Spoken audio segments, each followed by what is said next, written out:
Thank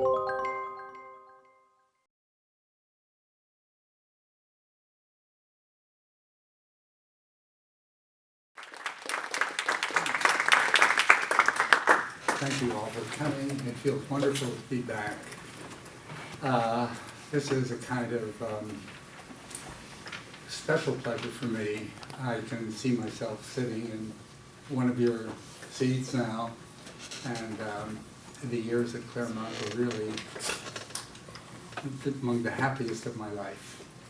I also see a former student, now professor at University of Southern California, from Columbia and Harvard, an old friend, Wendy Martin, and above all, just to see your faces makes me really feel as though I've come home.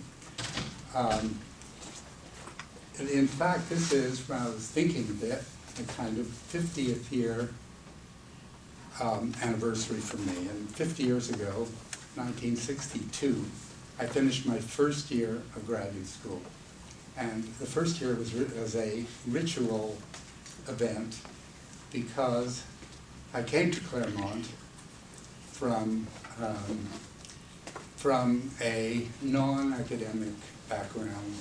I was the first person in my family even to think of going to college, and when I went to college, it was the adult extension of the YMCA in Montreal, Canada, where I did not learn very much about how to write a term paper or how to do academic work.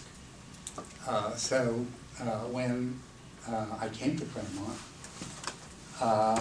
I came as a novice, and as I just was telling Wendy, it was a year in which I had to learn what scholarship meant and what academia was about and how to write a term paper. The first term paper I wrote was not a good one, and I went to the professor and asked him, how do you write a term paper? That's the kind of question that would not have been possible at Columbia or Harvard. He actually talked to me about it and explained about writing a term paper and showed me where to find periodicals. I wrote a term paper in another class and didn't know much about footnotes, and so got the footnotes all wrong. And the professor, another professor, French Fogel, called me to his office and explained to me how to do footnotes.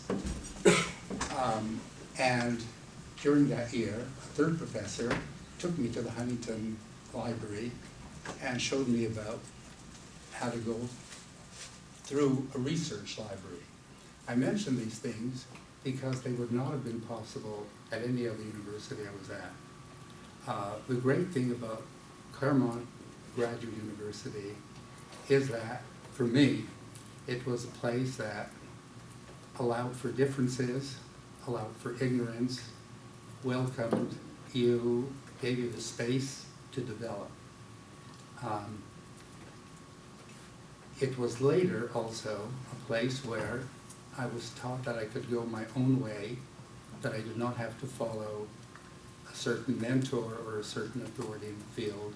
I try to outline some of that in the preface to the Puritan Origins, which in a way is, I thought of as a tribute to Claremont because it traces the development from my dissertation to the book I wrote and to my, I would say, capacity to feel confidence in myself as well as a love for academia. The students then were not, as my experience was elsewhere, a competitive group prone to typing the other students. They were friendly and welcoming, like the faculty. And the first year, as I said, was a kind of, and what they call in anthropology, a liminal experience. It was really a process of going from the way I had grown up one way of life, a certain way of thinking, into the profession.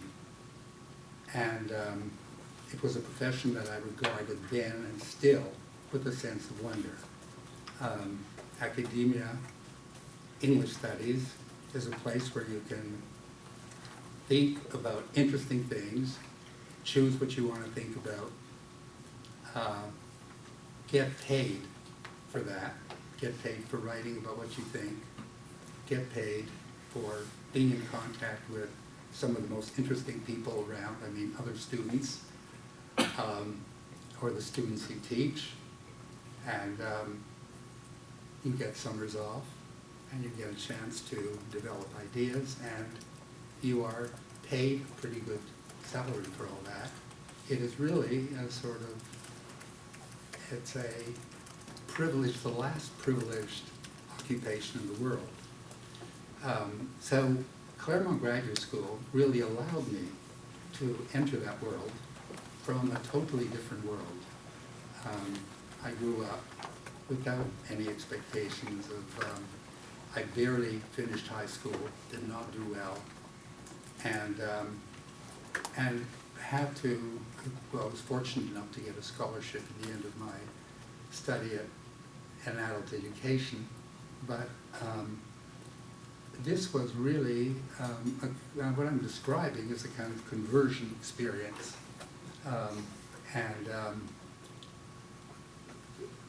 I've always felt a special warmth for Claremont, for the opportunity, and when I look at all of you, I really see myself in sort of sitting in your place, and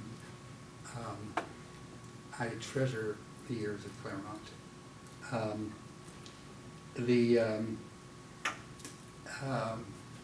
Let me just say a few other things about the trajectory of my career. At the same time that I was discovering academia in Claremont, I also became aware of the United States. That was also kind of ritual entry for me. I grew up in Canada, where America does not exist. Canada considers itself an un-American country.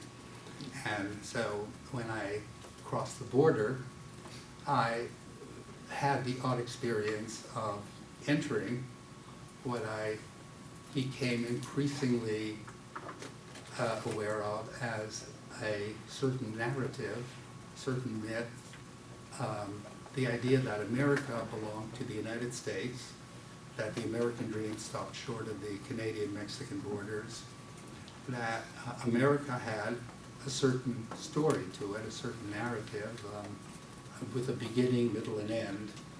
The end was called Manifest Destiny, and the beginning, as I gradually discovered, because Claremont allowed me to do this, was with the Puritans, at least as I traced it. What allowed me to get to the Puritans was that, partly was that I was not, for example, at Harvard or at Columbia, where I would have been told that the Puritans were a certain kind of group that did not, that thought logically and theologically rather than imaginatively. At Claremont, I had the space to explore the idea of America in a way that made sense to me, and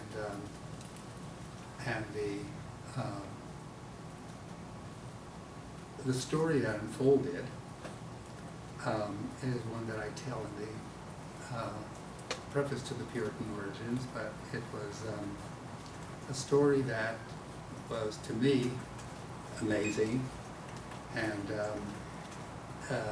a fantastic assertion of the imagination. The Puritans dreamt up a new world, which was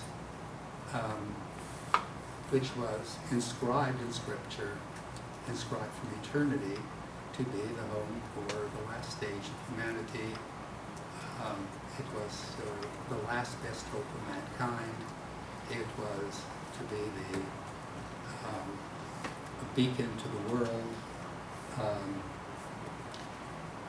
Unlike countries like Canada and Mexico, which imported colonial narratives, that is, considered the old world the center of culture, brought with them the narratives of England or France, or in the case of Latin America, the narratives of Spain and Portugal.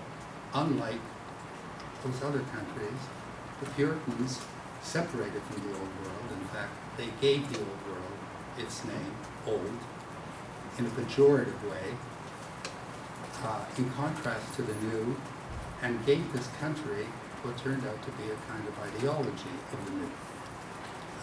So that newness in this country became a positive thing, as distinct from looking to the past tradition, looking back to the cultures of Madrid or London. And it seemed to me, again, a spectacular achievement that I couldn't quite explain. What was it that connected the Puritans to the present?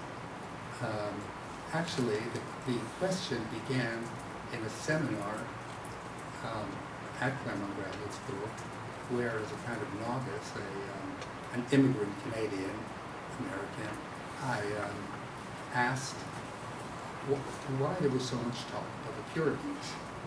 And the Puritans as a religion, Puritanism as a religion, was gone by about 1680. The Puritans themselves constituted a very small part of the country, and still there were, Thanksgiving, and people spoke about, the Puritan state fleeing the old world persecution as a model for the Revolution, and in fact, they spoke about it at the time of the Revolution in those terms, and the Puritans continued to be a kind of a symbol of national origins. Not Jamestown, which preceded Boston and Plymouth, but the Puritans, who also had a kind of negative connotation, nonetheless were invoked both rhetorically and historically all the time. So the question at the seminar was, how come? What was it that fed in this country where the separation of church and state? Why the Puritans? And part of the benefits of Claremont was that there was no ready answer for me at that point. The Puritans had not been, I knew there were sources, Perry Millard, Harvard, and others, but they didn't have to be my authorities. I could find my own way. And so I found my own way through the Puritan imagination. And the Puritan imagination was, that first book was a study in, I would say, literary criticism. It was based on what was then the canon of American literature, Melville, Hawthorne, Emerson, etc. I'm sure you know all the names. And I focused on those figures, and what was interesting to me is that those figures, Hawthorne, Melville, Emerson, Thoreau, all had direct connections to the Puritans. That is, they were aware of the Puritans, they quoted the Puritans, and they echoed the Puritan rhetoric about the mission of the New World. So the first study was a study in the field, which was at that time still dominated by the new criticism. It was the explanation that was interesting to me in that book was how the Puritans provided an imaginative locus or center for a group of writers who wanted to do a new kind of writing, wanted to write. America in 1850 was proud of its economic system, its political system, its achievements in many areas, but when it came to literature, there was a problem because they had Washington Irving to compare to Shakespeare. And the answer for the writers was that America had an obligation not to recapitulate the past, but in fact to break from it as the New World broke from the Old, and to reinvent itself, and to provide a new kind of literature for the world. An inspiration for Melville, for Whitman, and for Emerson. And my connection at that point was the cultural link from the Puritans to the classic American text by way of the imagination. In the course of doing that study, there was a problem that appeared, which was that I was reading sermons in the same way that I was reading Moby Dick. That is, reading them for their literary aesthetic value, dealing with them like a close reader. And that the texts I was dealing with were not high literature, they were not canonical. So it occurred to me that I was dealing with, first of all, with cultural texts that were susceptible to literary analysis, aesthetic analysis, on the one hand. On the other hand, it occurred to me that these high canonical texts were susceptible to a kind of research and analysis that I would call cultural criticism, because they reflected the development of a certain culture from the 17th to the 19th century. So, in effect, I was, on the one hand, reading the Puritans like a literary close reader, on the other hand, reading these classic texts as cultural documents. And that conjunction at first presented itself as a kind of a paradox or a challenge, and then led me to begin to consider the effects of culture on aesthetic production, on literary production, and the opposite, to consider the effects of myth and rhetoric in the shaping of a culture. That is, the effects of, for example, the story of America, the belief in that story, and in the symbol of America on people, for example, going westward, or people shaping the direction of the country, or people dealing with generational problems, immigrants, thinking of how to integrate into this culture, which was Anglo-Saxon, basically. And I discovered that the narrative, this is one example, facilitated immigrant integration because the story America told was that you could break with the past, in fact, that you had an obligation to leave the old world behind and to join this new venture. And the new venture was open-ended. It did not depend on medieval and Renaissance past. It did not depend. America was not a language because English belongs to England. It was not a territory because once it was 13 states and then it was 25 and then it was 40. It was open-ended. It was not a certain religion. It was not a certain way of life.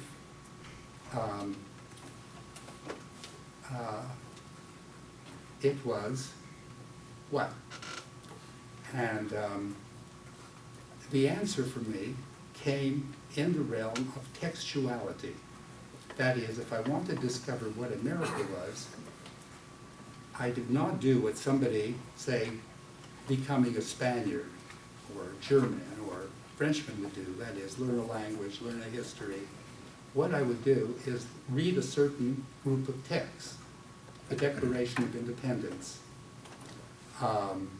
the Gettysburg Address. Later on it would be Martin Luther King, I Have a Dream. That is, America was a extraordinarily textual country. It was a country that invented itself through documents, through a series of declarations. This is who we are. And the same thing was true of the Puritans. Why were the Puritans there? Because somebody said,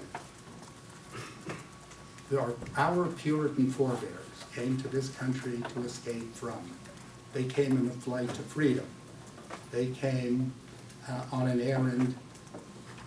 They came into sort of a continental errand. Or as John Kennedy said, quoting John Winthrop, we came to be as a city on a hill, a light to the world. People told each other that story. They reinvented that story from one generation to the next. That's how the Puritans became an origin of American history. So the national history was extraordinarily textual.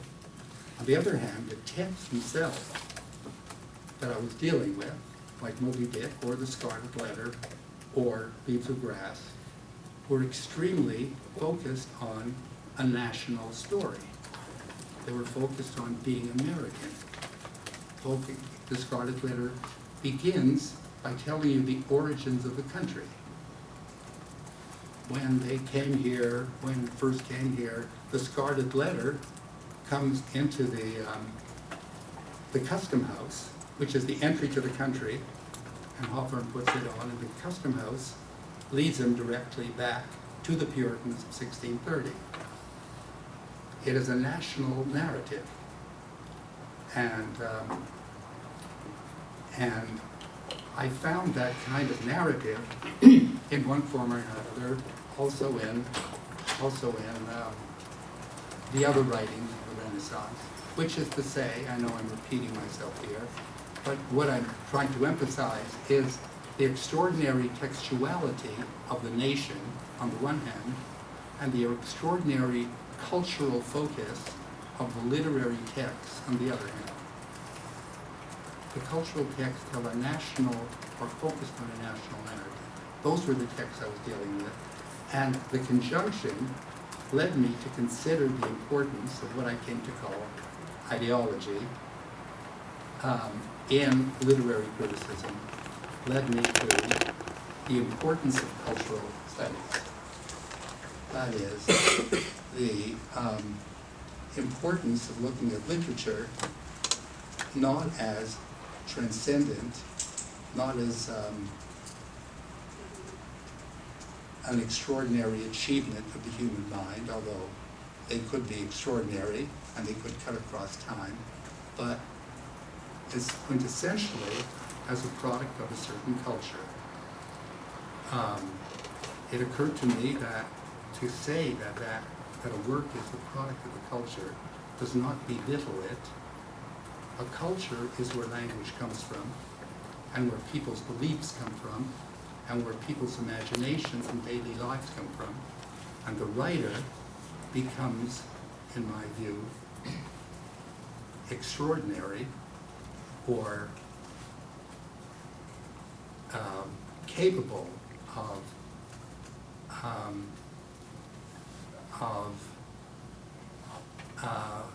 exceeding his or her period, not by going outside of that period, but by ingesting the particulars of the culture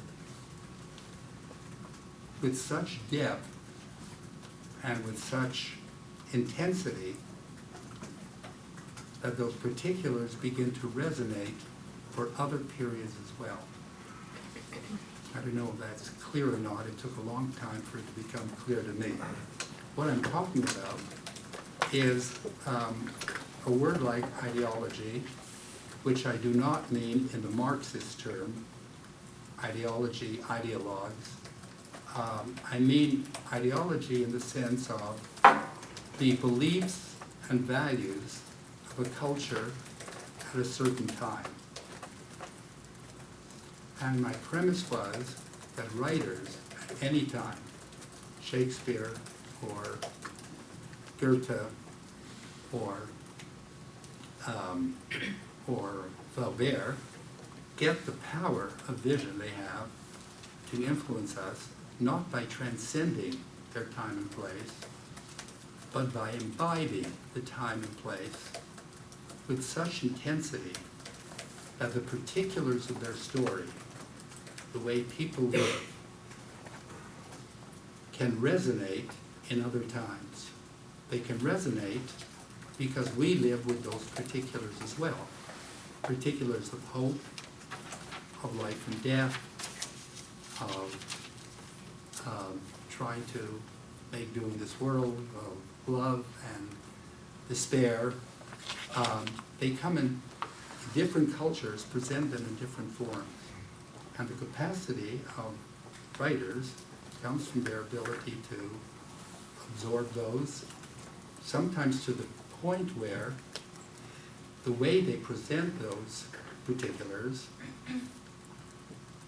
becomes so volatile, it is so intense that it becomes volatile enough to challenge the strictures of the culture in which they write.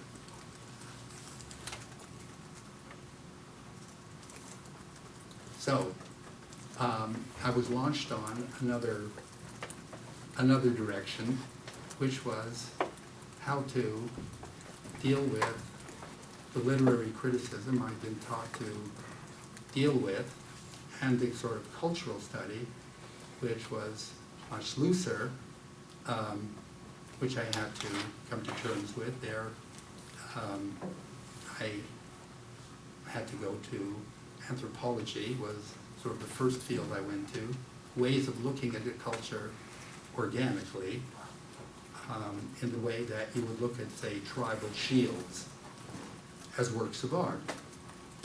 Works that did not transcend the tribe, but that expressed the tribe so intensely that they could have meaning for us in our time, because there was a human connection from one age to another.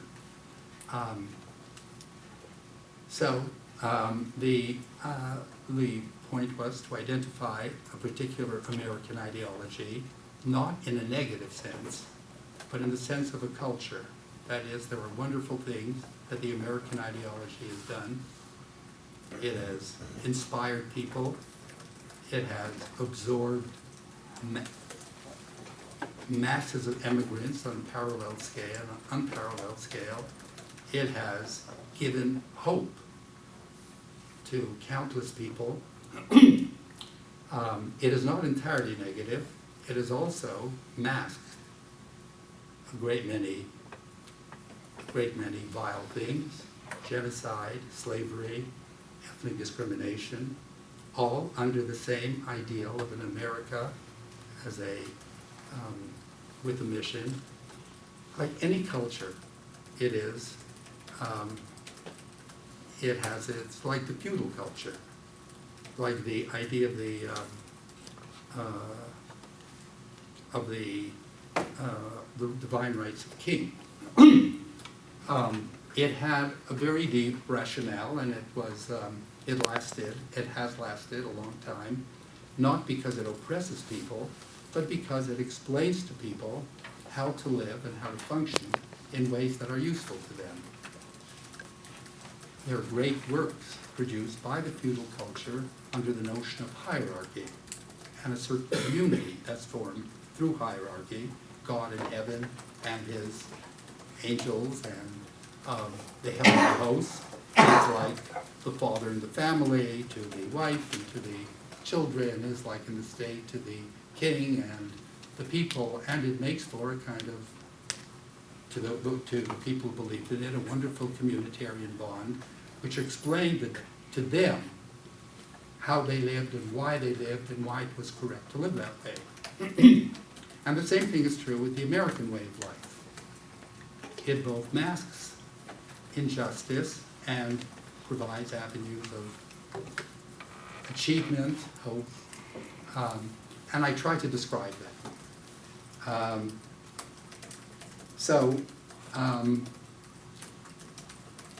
Let me say that one of the books I wrote, The Office of the Scarlet Letter, actually began as a seminar paper 50 years ago in a course on American literature.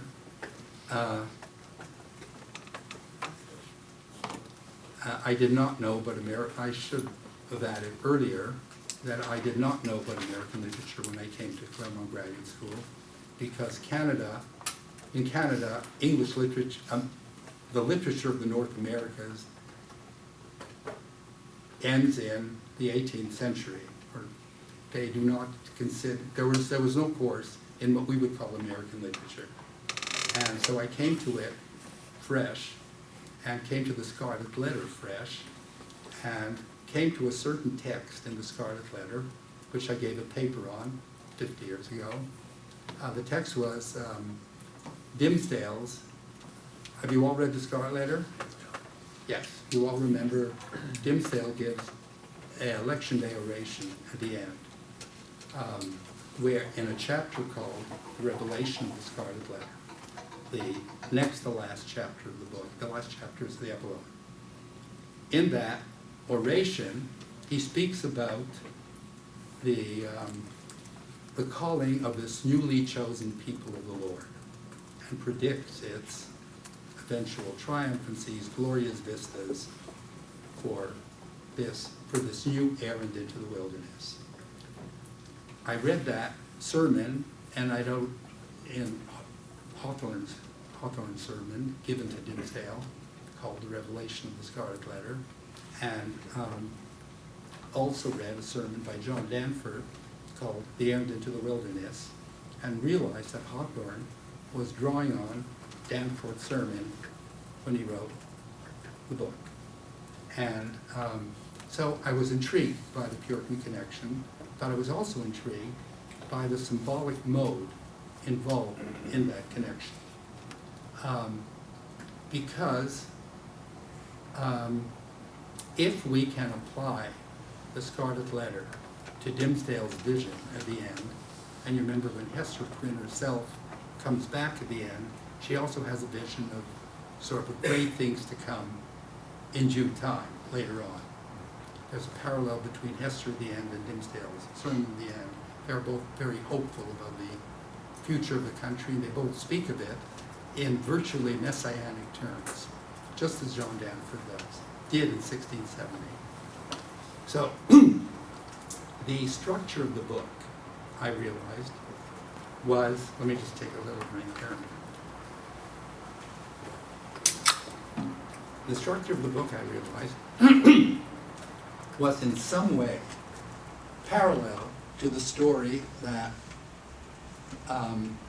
that Dimmesdale was prophesying, because the Scarlet Letter begins by looking past to the past. Hawthorne begins by holding the Scarlet Letter and looking back to the story of 1640. But the book ends with Hester Prynne looking forward to a better day, just as it ends with Dimmesdale looking forward to a greater future. Now, in that sense, the narrative of the Scarlet Letter is exactly the narrative that the Puritans told, because it begins with the Puritans and it ends at some place in a messianic future with the fulfillment of a promise. Okay, so I felt that Hawthorne had adopted not just a symbolic method, but also a certain symbolic design. The method of the Scarlet Letter is symbolic in the traditional sense of symbolism. That is, the meaning resonates between the reader and the text. So we can find 100 different meanings in the Scarlet Letter. But the Scarlet Letter also has a certain historical meaning. However ironically you read it, it also means the history from Hester Prynne to the greater angel to come, the fulfillment of the dream. So I realized that there were two kinds of symbolic mode going on simultaneously. One was the relation between the symbol and the reader. The other was a historical pattern independent of the reader. The historical pattern was the story of America, the movement from the Puritans to the fulfillment of the American promise. That both methods were interlinked somehow in the Scarlet Letter, and that if I really wanted to do a close reading of the Scarlet Letter, I would have to not only see all the subtle variations in the meaning of the Scarlet Letter, I would also have to understand a certain kind of story. A certain kind of story, which was a national story. The story of a culture and the growth of a culture. Now, in that paper, 50 years ago, I just mentioned that as a problem, and it continued to vex me until some, whatever, 20 years later, 25 years later, when I finally really wrote the paper I meant for that seminar called The Office of the Scarlet Letter. That book was really, for me, a fulfillment of the promise of Claremont Graduate School, Claremont Graduate University, now Graduate University, which I look back to as a kind of origin of my own academic career, not a providential connection, maybe it was providential, but it certainly was for me. And now that I'm getting a bit hoarse, if maybe a good time to ask if any of you have any questions or responses. I wish I were as young as you were and in your place, all over again. Even with the prospect of qualifying exams and dissertations to write, even if you knew that in a few months you were having paper exams, you wouldn't mind starting all over again? No, the 2 years, really, no, I really look back to those years as, I don't know, it was like a growing up, because I said it was like some kind of ritual coming of age for me. Okay, they were truly happy years. I mean, I was discovering a world, discovering it happily and also with amazement. I mean, the kind of possibilities that, it opened up. I couldn't believe it, and in a way I still don't. I mean, when I think of it, and when I try to tell my students sometimes how lucky they are to be faced with the problem of writing a dissertation, if they came to about 99% of the world and they said, look, my problem is I have to write this study about something I'm really interested in, they would think you were, coming from heaven. No, I really, look, there were hard times, and as I said, I had a kind of very dismal period after I wrote my first term papers. But the feeling I had with graduates, my fellow graduate students, was really very special, and I've seen other groups of graduate students, Professor Kemp can testify to that were very good, students I loved. But the experience here with the students, with the professors, was really mind-changing, life-changing for me. Yeah. Question. First of all, thank you for your talk and for your great contributions. I enjoyed reading a good number of your books. I was intrigued by this notion of writers that imbibe the full scope of the culture and of the time. And as I look at the time that I live in, I feel like there have been a great many breakthroughs in science that will forever change the way we think about the way we think, And we're also getting to the point where cognitively and neurologically we can, there is just a whole new frontier of ways in which we can engage literature and cultural productions. Yet I feel that that position would make somebody an outlier. So I wonder if you could maybe, I don't know if this is a reach or not, address some of the controversies that you faced as somewhat of an outlier with your positions on American literature, and how that could maybe inform young students today looking to look at these new frontiers. What a great question. We are now living through a technological revolution. And I noticed that there is a difference in the way I think, the way my son thinks, and the way I have two sons, one, and the way my younger son thinks is different from my older son. Things are changing in the area of literacy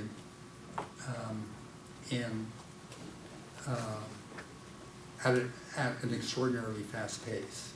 And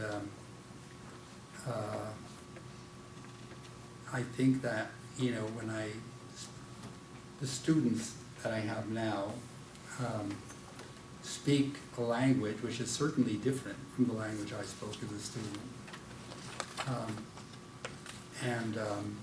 It's also brought in a whole area of what is literary that was out of bounds when I was in graduate school, so that movies are literary and TV is literary, and suddenly textuality has taken multiple cultural forms. And I would say that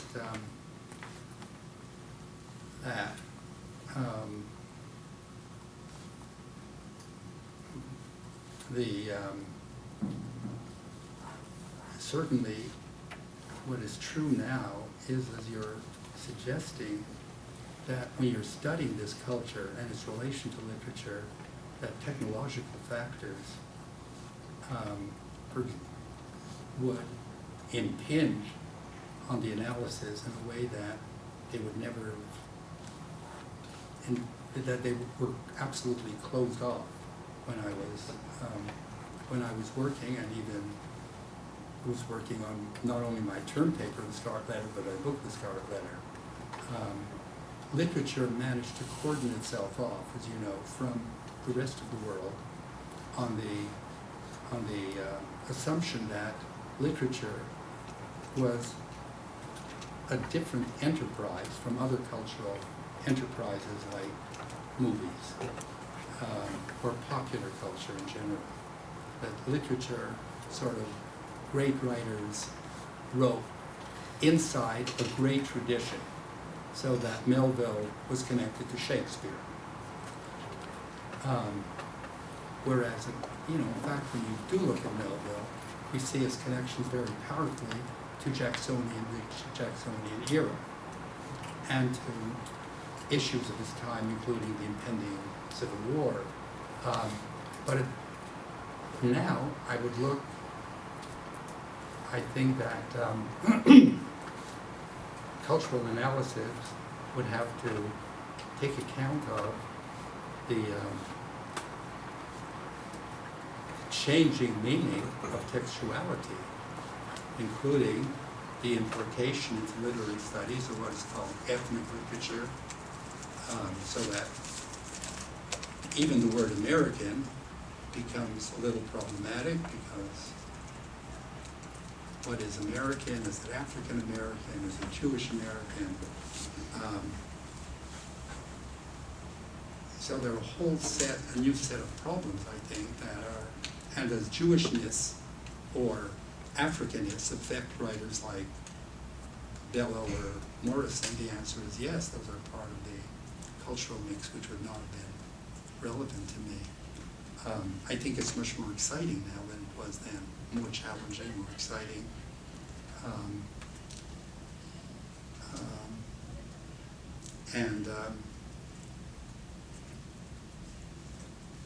It also is challenging in the sense that it brings up again the question of what the aesthetic is. What exactly we mean by aesthetic for anybody who wants to undertake that problem. At a certain point, the aesthetic could be defined more or less as timeless, transcendent, and built on certain very formal criteria that apply equally to Sophocles and to Dickens. And now I think the challenge is to define the aesthetic, because I still believe in quality. I still believe that excellence matters and literary matters as much as in engineering matters. But the definition of the aesthetic and what kind of cultural work it does, its relation to cultural work, is very different for you than it was for me. Because if in my case, the aesthetic was a solved question. In your case, the aesthetic is an open-ended question. It's a problem.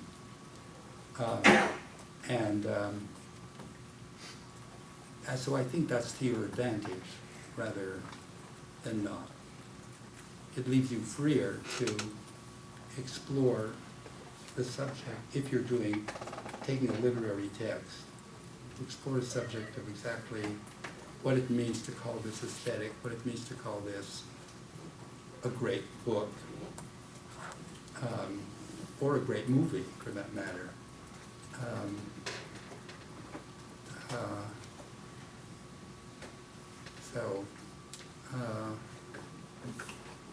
And I think that one of the things that Professor Martin is doing is really opening the way for that kind of analysis,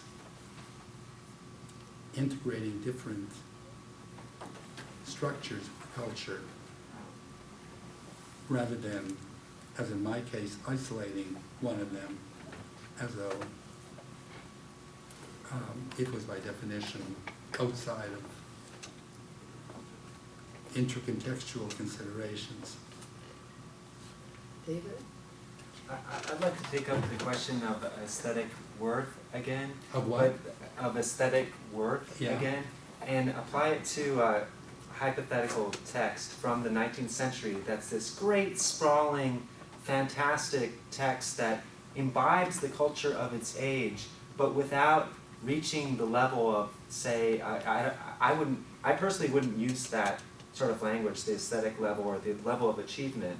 I think that's something that earlier generations would subscribe to. But let's just say that this is a text that doesn't strike us today as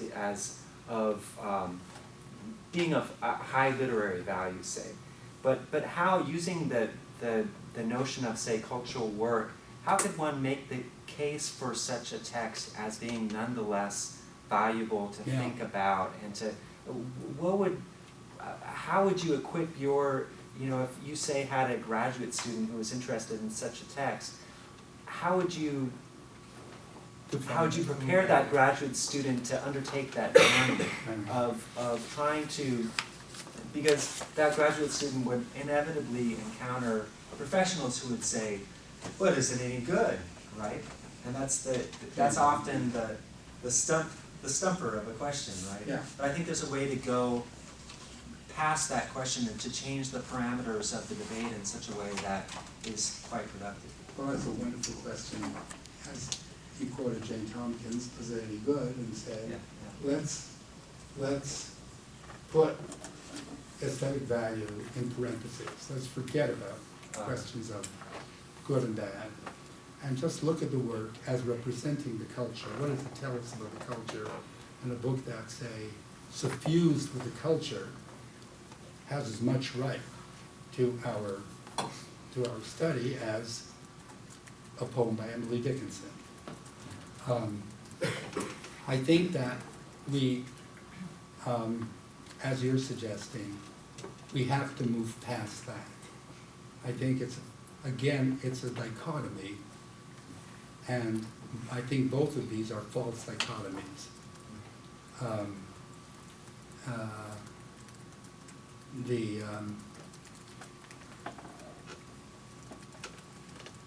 I think that the problem for students of literature, well, one major problem will be, as you identified it, to find categories, formal categories, ways of talking about style and about formal devices that is interlaced rather than independent of, that is interwoven with cultural analysis. That is, to recognize that the formal power of a work of art, first of all, that there is a formal power to a work of art, and that one book really is better than another, and that you're a student of literature, one of your obligations should be to be able to say why one book is better than another.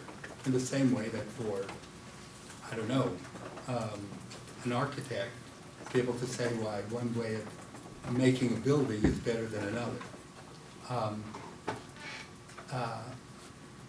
Cultural studies unleashed a very productive period of the study of social and cultural factors and economic factors and ethnic factors in the literature. Now that we have learned that, I think it's time to not reject it, but on the contrary, to integrate it with some kind of formal analysis which makes text and context reciprocal.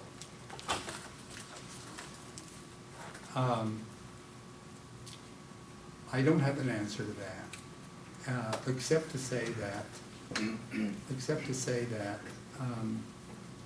it seems to me that there are certain universals, for example, love, death, anxiety,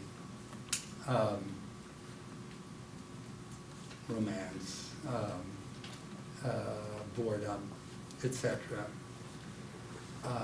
Certain universals of the human condition, which are not universal in the sense of moral laws, but in the sense of living one's life.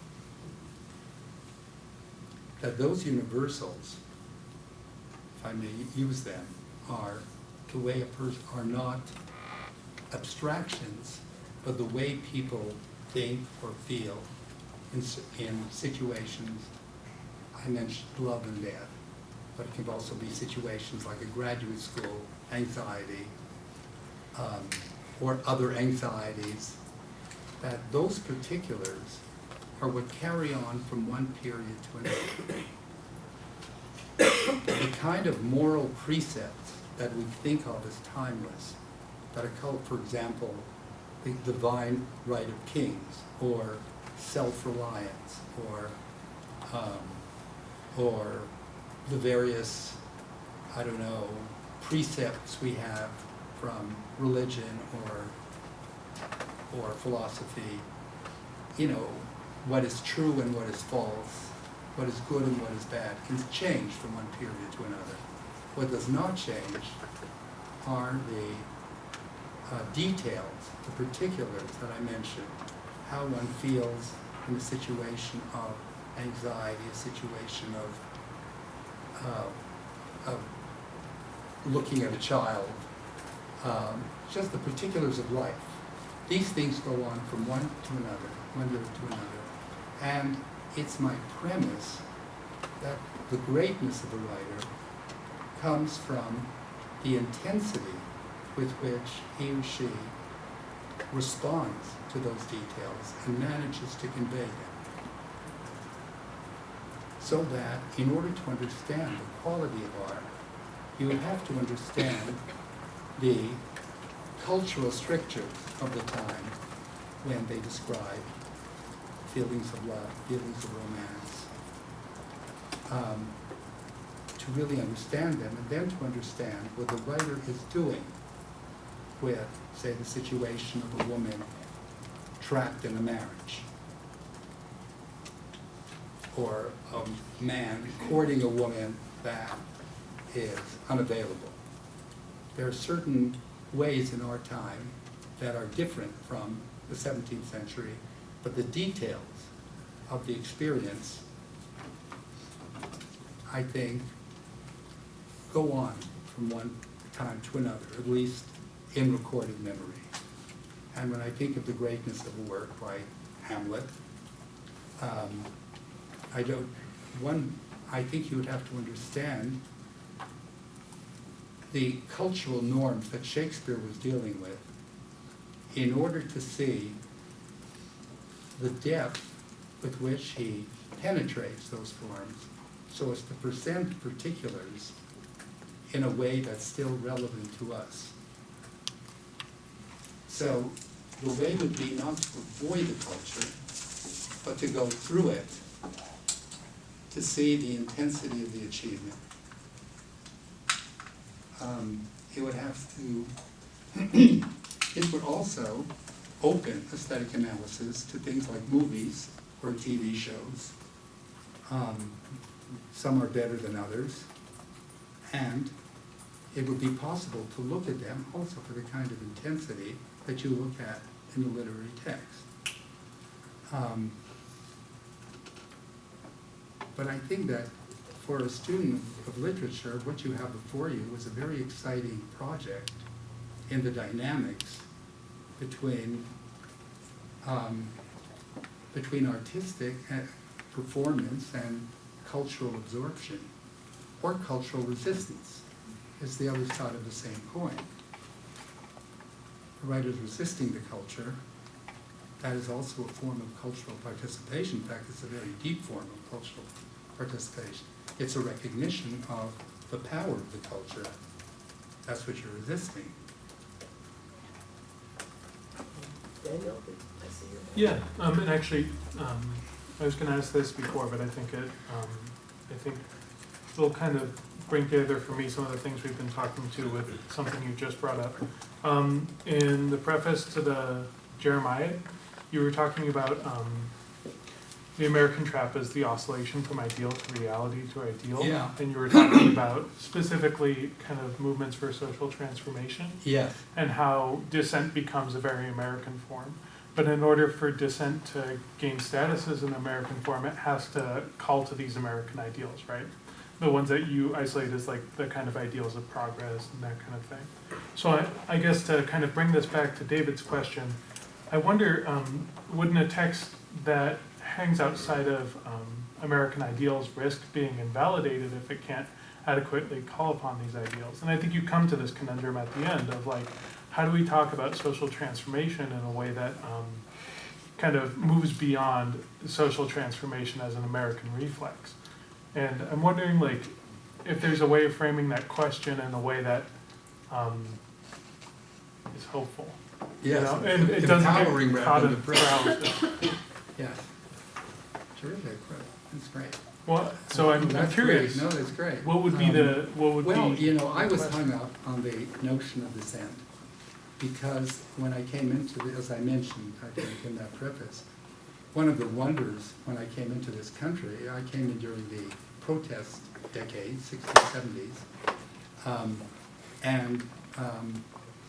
I came from a different line of protest, that is socialism, communism, anarchism, concepts of dissent that were really alternatives to the system, as they were in Europe. I mean, French communism and Italian communism and Chinese communism were all attempts to transform the system under a certain set of ideals or promises. What amazed me, and that was what I inherited and believed in, what amazed me in American dissent is how the dissenters kept referring to the American promise. And as in Martin Luther King's I Have a Dream speech, what amazed me is that here is the descendant of slaves who, instead of saying, you know, this country is terrible. We've had slavery for, you know, half more of our history, and we have terrible racial discrimination now, and this is a bad system. Let's change it. Let's have socialism. Let's have whatever. This is bad. Instead, what he does is to say, we have to live up to the dream. In other words, to recapitulate a certain narrative. So that surprised me, and I became sort of enchanted by the problem. How is it these people who really genuinely see injustice in the system, and this is an unjust system.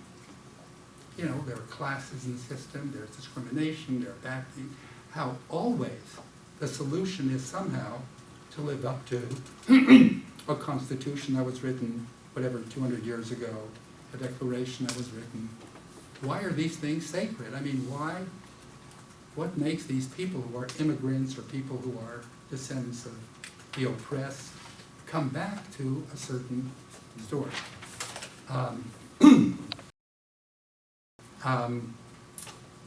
So, I don't have an answer to your question, but this is what I think. That any social system that coheres provides the people in that system with a set of ideals. So, for example, in a system where the father was, you know, we would say, oppressed the mother, where women were oppressed, the system did not frame it as oppression. The system framed it as the right way to live. They framed it as an ideal. There was an ideal of womanhood. There was an ideal of manhood. And what happened is that when the reality went bad, the answer was, the king is dead, long live the king. The next king will be better. Or you are the wrong kind of father. Or you are the wrong kind of husband. A real husband would do X, Y, and Z. The person did not say, let's change the system where the man is in charge. They said, let's get the right man in charge. Now, America, any culture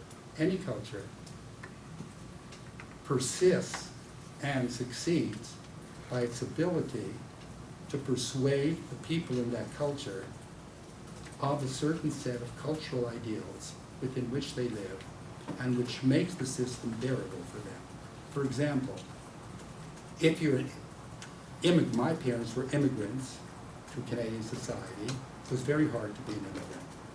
One of the benefits of the American system is that the immigrant can say, you know, I am now, you know, working at minimum wage and living in a shabby house, but my son or daughter will be better.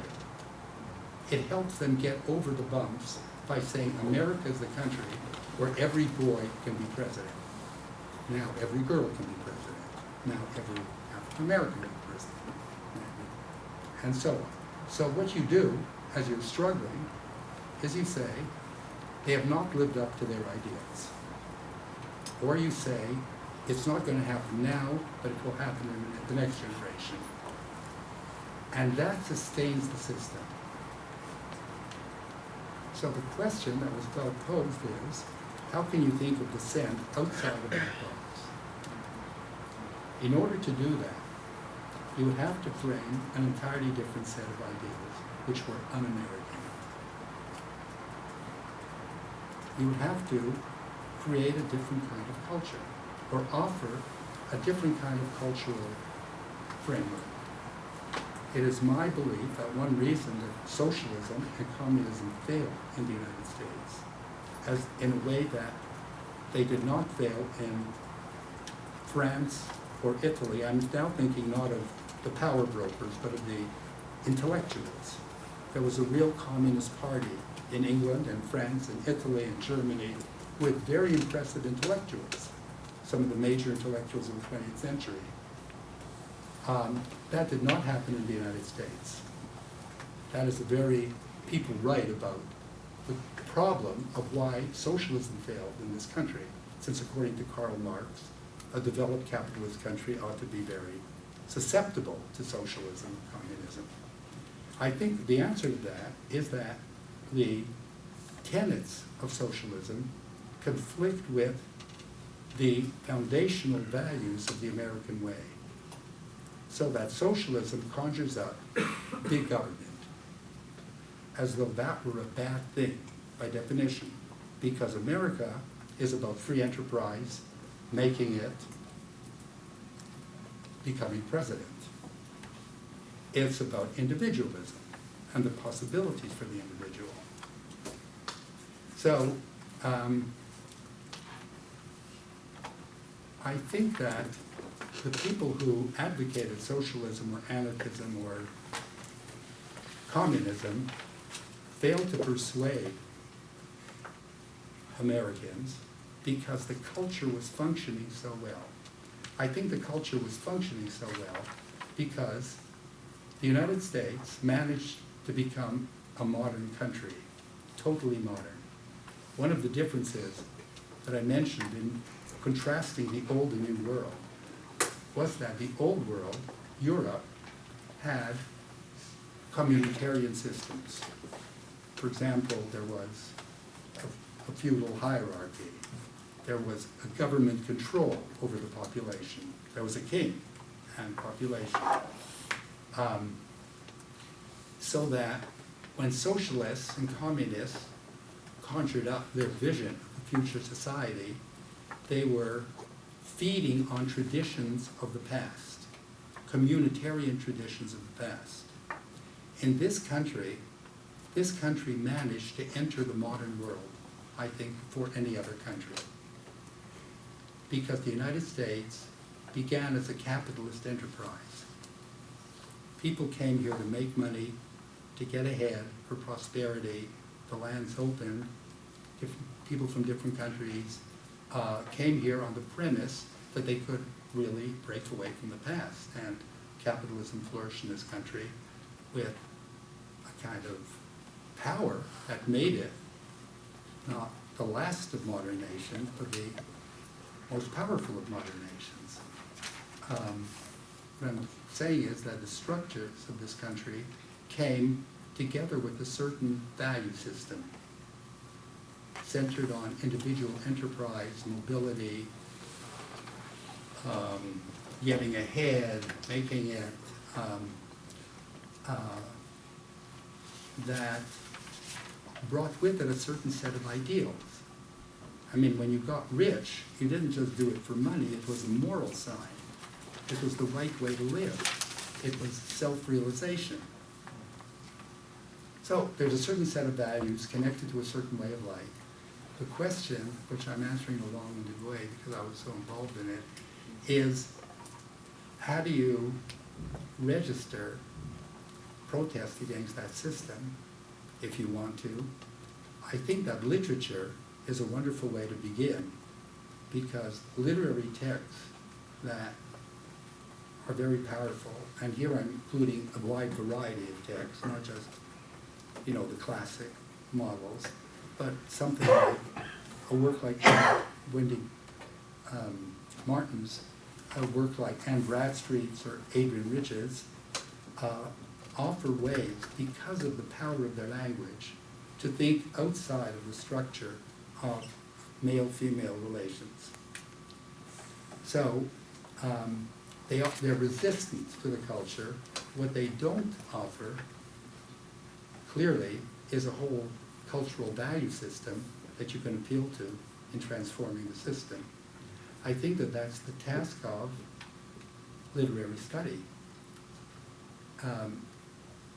It is not to go out and politically change the system, but simply the freedom to think about how to break out of the box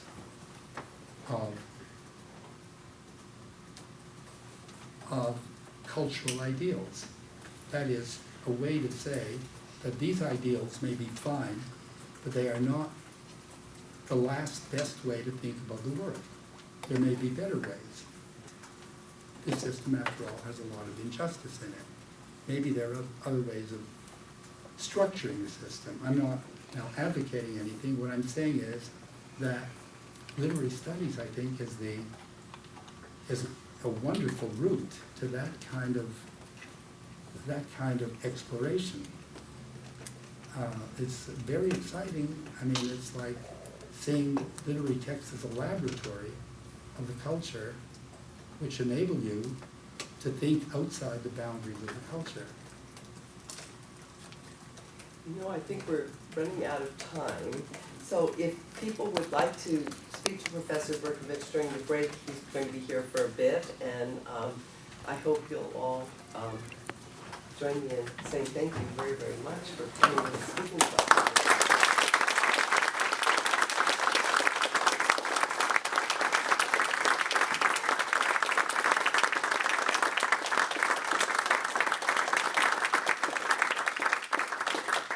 I can't tell you what a pleasure this was for me. It's really coming back to very happy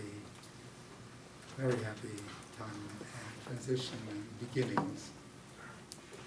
And I think you are all lucky to be here. Go ahead, Gwen. Thank you. We'll take a break.